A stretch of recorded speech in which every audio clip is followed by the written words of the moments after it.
Hello friends, मेरा नाम है हिमांशु नंदवानी और मैं आ गया हूँ आपके लिए एक और वीडियो लेकर इकोनॉमिक्स के ऊपर। आज का जो टॉपिक है वो है 15th फिनेंस कमीशन। लेकिन आज के वीडियो में हम समझेंगे फिनेंस कमीशन होता क्या है, फिनेंस कमीशन कॉन्स्टिट्यूट कौन करता है और फिनेंस कमीशन का काम क्या होता है, क्या फंक्शंस है फिनेंस कमीशन के, और 15th फिनेंस कमीशन में स्पेसिफिकली कौन कौन सी रिकमेंडेशन दी गई है। तो चलिए स्टार्ट करते हैं। आज का वीडियो है 15th फिनेंस कमीशन के ऊपर। तो पहले समझते हैं 15th फिनेंस कमीशन या कोई भी फिनेंस कमीशन होता क्या है और फिनेंस कमीशन में क्या क्या डिसाइड होता है और 15th फिनेंस कमीशन किसने कॉन्स्टिट्यूट किया था। तो फिनेंस कमीशन एक रेगुलेटरी बॉडी होती है जो डिसाइड करती है कि इंडिया में कितना परसेंटेज टैक्स कहाँ पे जाएगा, दैट इज सेंट्रल गवर्नमेंट के पास कितना जाएगा, कितना स्टेट गवर्नमेंट्स के पास जाएगा एंड सो ऑन। मतलब एक ऐसी कॉन्स्टिट्यूशन बॉडी है जो डिसाइड करेगी कि कितना परसेंटेज टैक्स कितनी रिक्वायरमेंट के हिसाब से कौन से स्टेट के पास और सेंटर के पास कितना जाएगा। अब आप सोचेंगे सर ये कैसे डिसाइड होता होगा, तो ऑफकोर्स इसमें डिसाइड करने से पहले हमारा कॉन्स्टिट्यूशन बहुत बड़ा रोल प्ले करता है। इन द सेम वे हर एक स्टेट की रिक्वायरमेंट्स कैसी है वो भी एक बहुत बड़ा स्टेट रोल प्ले करता है। अब आपके मन में आ रहा होगा कि ये कौन डिसाइड करता है, दैट इज ये जो फिनेंस कमीशन है कौन कॉन्स्टिट्यूट करता है। तो under regulation 280 of constitution of India ये जो अथॉरिटी है कॉन्स्टिट्यूट करने की वो होती है प्रेसिडेंट ऑफ इंडिया के पास। In the same way 15th finance commission भी प्रेसिडेंट ऑफ इंडिया ने कॉन्स्टिट्यूट किया था under the chairmanship of NK Singh. तो वो ही हम लोग पढ़ेंगे अभी 15th फिनेंस कमीशन के बारे में और क्या क्या रिकमेंडेशन दी थी 15th फिनेंस कमीशन में। क्लियर है? तो चलिए स्टार्ट करते हैं 15th फिनेंस कमीशन जो था 2021 से लेकर 2026 के बीच की। तो वो लिखा है, देखिए, फिनेंस कमीशन जो कॉन्स्टिट्यूशनल बॉडी है जो डिटरमाइन करती है मेथड और फॉर्मूला कैसे टैक्स का डिस्ट्रीब्यूशन होगा, किसके बीच में, सेंटर और स्टेट्स के बीच में। इजी। अब अंडर आर्टिकल 280 मैंने अभी आपको बताया, आर्टिकल 280 जो कॉन्स्टिट्यूशन में बताया प्रेसिडेंट ऑफ इंडिया डिसाइड करते हैं फिनेंस कमीशन को, जो 5 ईयर का प्लान होता है हर 5 सालों में। और 15th फिनेंस कमीशन भी प्रेसिडेंट ऑफ इंडिया नहीं किया था, under the chairmanship of NK Singh. Easy, एकदम ईजी सा आपको समझ में आया होगा इतना। अब बात करते हैं क्या क्या डिसाइड हुआ था 15th फिनेंस कमीशन में। तो सबसे पहले आता है वर्टिकल टैक्स डिवोल्यूशन। ये same to same 14th finance commission का ही था, जो थोड़ा सा चेंज हुआ है क्योंकि 14th फिनेंस कमीशन जब बना था तब जम्मू एंड कश्मीर एक स्टेट था, लेकिन आज के डेट में जम्मू एंड कश्मीर अलग हो चुका है, यूनियन टेरिटरी बन चुका है, that is Ladakh and Jammu and Kashmir की यूनियन टेरिटरी बन चुकी है। इसकी वजह से थोड़ा सा चेंज आया है। अदरवाइज जो 14th फिनेंस कमीशन ने डिसाइड किया था रेट 42% का, वही डिसाइड हुआ है 15th फिनेंस कमीशन में भी। 42% में थोड़ा सा चेंज आया है 1% का, दैट इज 41%। अब आप बोलेंगे सर 41%, हाँ जी 41%, और यही 41% डिसाइड हुआ था इंटरिम रिपोर्ट में भी। दैट इज कोई भी फिनेंस कमीशन बनती है तो उससे पहले एक इंटरिम बनती है, इंटरिम रिपोर्ट बनती है फिनेंस कमीशन की। तो इंटरिम रिपोर्ट में 41% डिसाइड हुआ था और फाइनल रिपोर्ट में या फाइनल कमीशन में भी 41% ही डिसाइड हुआ है। क्या? वर्टिकल टैक्स डिवोल्यूशन, कैसे सेंटर और स्टेट के बीच में टैक्स का डिस्ट्रीब्यूशन होगा, कितना परसेंटेज स्टेट्स सेंट्रल गवर्नमेंट को टैक्स का रेवेन्यू देगी, that is vertical tax devolution. वो लिखा हुआ है, ध्यान से समझते हैं।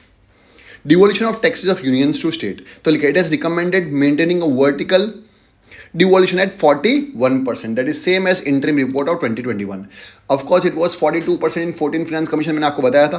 It is the same level of 42% divisional pool as recommended by 14th Finance Commission. लेकिन चेंज जो आया है 1% का, वो किसकी वजह से आया है? पहले स्टेट था जम्मू एंड कश्मीर, अब हो गया union territories of Ladakh and Jammu and Kashmir. क्योंकि पहले स्टेट थे जम्मू एंड कश्मीर, अभी क्या हो चुके हैं, यूनियन टेरिटरी बन चुके हैं, आपको पता ही आर्टिकल 370 की वजह से एंड सो ऑन। क्लियर है? तो इसकी वजह से 1% का चेंज आया वर्टिकल टैक्स डिवोल्यूशन में। पहले 42% था 14th फिनेंस कमीशन में, अभी 41% हो गया 15th फिनेंस कमीशन में। क्लियर है? दूसरी बात करते हैं हॉरिजॉन्टल टैक्स डिवोल्यूशन की। हॉरिजॉन्टल टैक्स डिवोल्यूशन क्या होता है? कैसे स्टेट के अंदर ही कितना परसेंटेज किसके लिए यूटिलाइज होगा, दैट इज जो भी पैसे आते हैं स्टेट के पास टैक्स के फॉर्म में, तो वो कितना परसेंटेज कितने स्टेट के अंदर अंदर ही कैसे डिसाइड होगा, उसको बोलते हैं हॉरिजॉन्टल टैक्स डिवोल्यूशन। तो वो लिखा है, उसका वेटेज दिया हुआ है 12.5% वेटेज होगा डेमोग्राफिक परफॉर्मेंस के बेसिस पे, कि कितना एरिया कैसा, कौन सा एरिया कैसा परफॉर्म कर रहा है, उसमें लोग कैसे। Demography is nothing but study of people. तो स्टडी ऑफ पीपल मतलब किसके कितने आपके स्टेट में कैसे कितने पीपल हैं, कितने लोग हैं, उनकी एज ग्रुप क्या है, ज़्यादातर लोगों की एज ग्रुप क्या है, उसको डेमोग्राफिक स्टडी बोलते हैं। तो demographic is nothing but studies of people. तो पीपल की स्टडी के बेसिस पे 12.5% डिस्ट्रीब्यूट होगा। 45% इनकम के बेसिस पे, कौन सा स्टेट कितनी इनकम कमाता है उसके बेसिस पे 45%। 15% पॉपुलेशन के एरिया में, दैट इज एरिया, कितना बड़ा एरिया है। डेमोग्राफी इज पीपल की स्टडी और पॉपुलेशन इन एरिया मतलब कितना बड़ा एरिया है, जैसे समझ लो कि महाराष्ट्र एक स्टेट है तो उसका एरिया कितना है, यूपी का एरिया कितना बड़ा है एंड सो ऑन। तो उसके बेसिस पे 10% फॉरेस्ट एंड इकोलॉजी पे एंड 2.5% टैक्स एंड जो टैक्स के लिए एफर्ट्स किए जाते हैं उसके लिए। तो ये होता है 100% एलोकेशन बिटवीन द स्टेट्स के, दैट इज हॉरिजॉन्टल एलोकेशन या हॉरिजॉन्टल डेवोल्यूशन बोला गया है। आगे देखेंगे तो रेवेन्यू डेफिसिट। अब सबसे पहले रेवेन्यू डेफिसिट और ग्रांट्स क्या होते हैं, तो सबसे पहले मैं आपको बता दूं डेफिसिट का मतलब क्या होता है। देखिए हर एक स्टेट के पास बहुत सारा पैसा आता है in the form of taxes and हर एक स्टेट के कुछ ना कुछ खर्चे भी होते हैं। तो डेफिसिट का मतलब क्या है कि हर एक स्टेट के ज़्यादा खर्चे जब हो जाते हैं और उतनी इनकम जनरेट नहीं हो पाती टैक्सेस के फॉर्म में, तो जो डिफरेंस आ जाता है उसको हम लोग क्या बोलते हैं, डेफिसिट।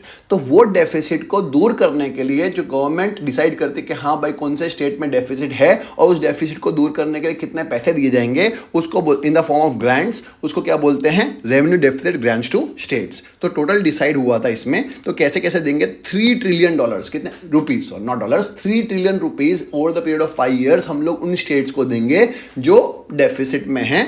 ऑफ कोर्स इस स्टेट, इन जो नंबर ऑफ स्टेट्स हैं जो पहले बहुत ज़्यादा डेफिसिट में हुआ करते थे, आज के डेट में बहुत उन्होंने इंप्रूव किया है। पहले 17 स्टेट्स थे 2021 में जो डेफिसिट में थे। हमको उम्मीद है कि 2026 तक पहुँचते पहुँचते वो स्टेट्स की जो गिनती है डेफिसिट की वो कितनी हो जाएगी, 6 हो जाएगी, because of this help, because of this grants जो डिसाइड होगा 15th फाइनेंस कमीशन में, जो डिसाइड हुआ है, होगा क्या, हो चुका है। क्लियर है। तो वो लिखा है, सबसे पहले आपको मीनिंग समझाया गया है।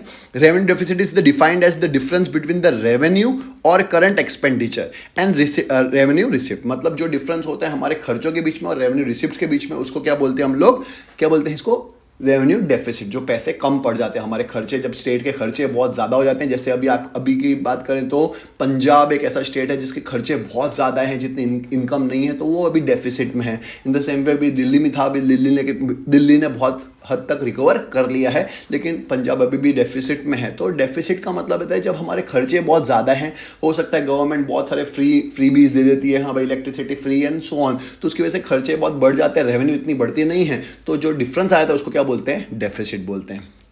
तो वो लिखा है, it has recommended post devolution, के पोस्ट डिवोल्यूशन में क्या करेंगे, रेवेन्यू ग्रांट्स देंगे, अमाउंटेड टू ₹3 ट्रिलियन, कितने, 3 ट्रिलियन रुपीज़ के over the period of 5 years ending on financial year 26, जो हमारा फाइनेंस कमीशन एंड हो रहा है, 15th finance commission.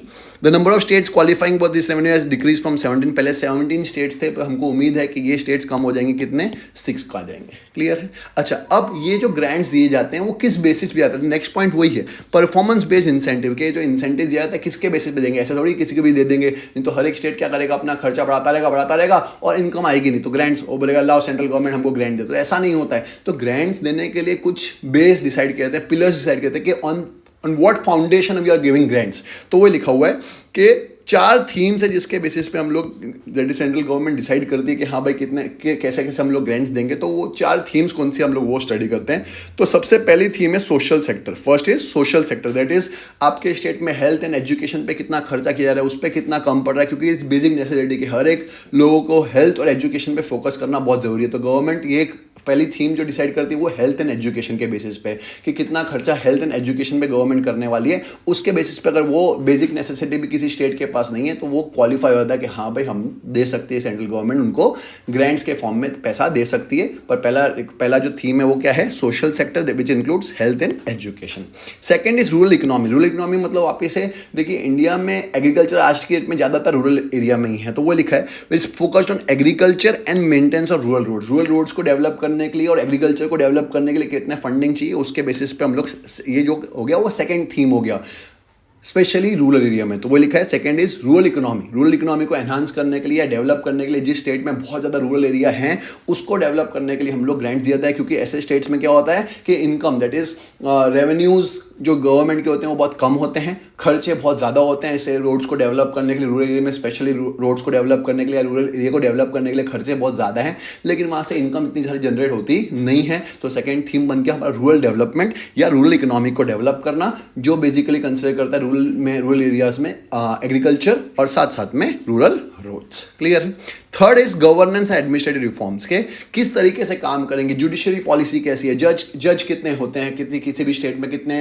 High courts कितने हैं, या कोई भी तालुका है तो उसमें कोर्ट्स कितने हैं, लोकल कोर्ट्स कितने हैं, सब कुछ जुडिशरी में आ जाता है कि हाँ भाई आपके स्टेट के अंदर कैसा जुडिशियल बैकग्राउंड कैसा है, या फिर वैसे ही लॉ एंड ऑर्डर कितना हद तक मेंटेन किया है, ट्रांसपेरेंसी कितनी है, कितना लोग सेफ फील करते हैं। तो थर्ड इज गवर्नेंस के एडमिनिस्ट्रेटिव रिफॉर्म्स कैसे हैं, गवर्नेंस कैसी है, जुडिशियल पॉलिसीज कैसी है स्टेट के अंदर, कैसा इंप्लीमेंटेशन हो रहा है जुडिशियल राउंड्स के ऊपर एंड सो ऑन। तो ये सारी चीजें होती है, थर्ड थीम बन जाती है इस ग्रांट के क्वालिफाई होने के लिए। और फोर्थ है it is developed performance based incentive. और फोर्थ क्या हो गया, परफॉर्मेंस के, जो ज्यादा अच्छा परफॉर्म करेगा, जैसे प्रीवियस ग्रांट्स दिए गए हैं उसको आपने कितने अच्छे से मिसयूज किया या अच्छे से यूज किया, कितना कम मिसयूज किया और कितना अच्छे से यूज किया है वो देखना बहुत जरूरी है। कितना स्टेट आपको ग्रांट्स के कितने अच्छे से यूटिलाइज करता है, कितना लोगों के डेवलपमेंट के लिए, लोगों के बेनिफिट के लिए कैसे यूटिलाइज किया जा रहा है। तो that is fourth is performance based incentive. तो फोर्थ जो पिलर बनता है या थीम बनती है that is performance based incentive, कि जो स्टेट ज्यादा अच्छे से परफॉर्म करता है उसको ज्यादा अच्छे से ग्रांट्स मिलते हैं नेक्स्ट ईयर, कि हाँ भाई आप अच्छे से ग्रांट्स का यूज कर रहे हैं, जो बहुत ही इंपॉर्टेंट है हर एक स्टेट के लिए, एडिशनल विंडो या एडिशनल ग्रांट्स के लिए भी। क्लियर है? मुझे उम्मीद है आपको 15 फिनेंस कमीशन अच्छे से समझ में आई होगी और आपको यह भी समझ में आया होगा कि फिनेंस कमीशन का रोल क्या होता है। अगर आपको भी लग रहा है कि मेरे वीडियोस आपके लिए एग्जाम में थोड़ा भी हेल्पफुल होंगे तो प्लीज़ मेरे चैनल को सब्सक्राइब करना मत भूलिएगा और अपने फ्रेंड्स के साथ ज़रूर शेयर करिएगा। मिलते हैं नेक्स्ट वीडियो में एक नए टॉपिक के साथ। बाय।